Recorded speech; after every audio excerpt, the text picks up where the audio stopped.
The most powerful mafia bosses never made threats. They didn't need to. While amateurs waved guns and screamed demands, the real bosses influenced people with a whisper, a favor, or just their presence in the room. They understood something most people miss. True power doesn't announce itself. Welcome back to Forbidden Wisdom. Today, we're exploring the psychology of influence that made the mafia more powerful than armies. Threats are for the weak. They create enemies, invite resistance, and force you to constantly prove your power. The smartest mafia bosses knew that real influence is invisible. People do what you want while thinking it was their own idea. The mafia bosses used 3 techniques to influence people without threats. Technique number 1. Create dependency, not fear. Make people dependent on you for something they value. Smart mafia bosses didn't threaten business owners into paying protection money. Instead, they'd first solve a problem, chase away troublemakers, resolve a supplier dispute, connect them with better distributors. They'd provide genuine value. Once someone benefits from your help, they feel indebted. It's called the reciprocity principle. Humans are hardwired to return favors.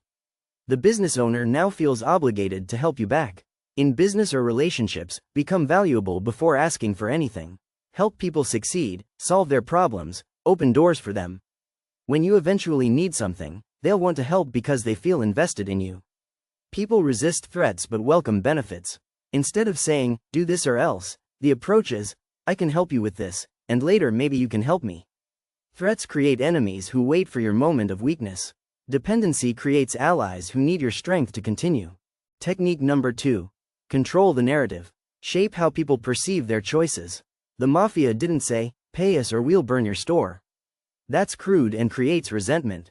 Instead, they'd control the narrative around cooperation. They will say, you're a smart businessman. You understand that in this neighborhood, certain arrangements help everyone prosper. We're all friends here. Friends help each other stay safe and successful. Look at your competitor across the street. He works with us and business has never been better. People resist when they feel forced, but they cooperate when they believe it benefits them. By controlling the narrative, you make compliance seem like the intelligent, beneficial choice. They'd let people see consequences happen to others, naturally.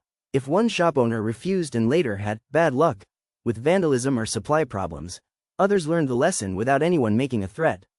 In negotiations, sales, or leadership, don't push people toward your position. Make your position look like the obvious smart choice. Show them how others benefited. Let them conclude that working with you is in their self-interest. People support what they help create. When someone convinces themselves to cooperate, that commitment is far stronger than forced compliance. Technique number 3. The favor economy. Build a network of mutual obligations. The smartest mafia bosses operated like investment bankers of favors. They'd help people constantly, big favors, small favors, favors people didn't even ask for. They created a web of obligation that eventually encompassed entire communities. The strategic approach. Help people before they need to ask. Do favors for people who can't immediately repay you. Build long-term relationships based on mutual support. Never explicitly mention what you're owed, let people feel it naturally. When you help someone, especially unsolicited, they feel psychologically indebted. This debt sits in the back of their mind. When you eventually need something, they're predisposed to help because refusing would feel like betraying someone who supported them. Each favor creates obligation. These obligations spread through networks. Eventually, you have hundreds of people who feel they owe you something, and this creates a self-reinforcing system of influence. A mafia boss would pay for a struggling family's medical bills, help get someone's son a job, fix a problem with city permits. Months or years later, when that person is asked for a small favor, maybe just looking the other way once, refusing feels impossible. Build your network by being genuinely helpful. Connect people, share opportunities, solve problems without keeping score publicly. The invisible ledger of favors becomes your real power base. This technique can be used for good or manipulation. The difference is genuine care versus calculated exploitation. Use it to build real relationships where both parties benefit long-term. Here's what ties all 3 techniques together. Influence flows from providing value, not projecting threat. The mafia bosses who lasted decades understood that dependency is more reliable than fear. Narrative control is more powerful than ultimatums. A network of mutual obligation is more valuable than an army. When people believe cooperating with you benefits them, you don't need to threaten anyone. They'll defend you, promote you, and support you because your success is tied to theirs. Bosses who relied on threats eventually faced rebellion, betrayal, or law enforcement. Bosses who built genuine networks of mutual benefit often died of old age, wealthy and respected.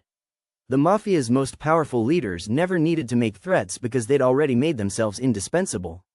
They controlled through value, not violence. Through psychology, not intimidation. This isn't about manipulation, it's about understanding human psychology. People naturally want to cooperate with those who provide value, control favorable narratives, and operate within networks of mutual benefit. Real influence is invisible. It's the whisper that moves mountains while threats barely move pebbles.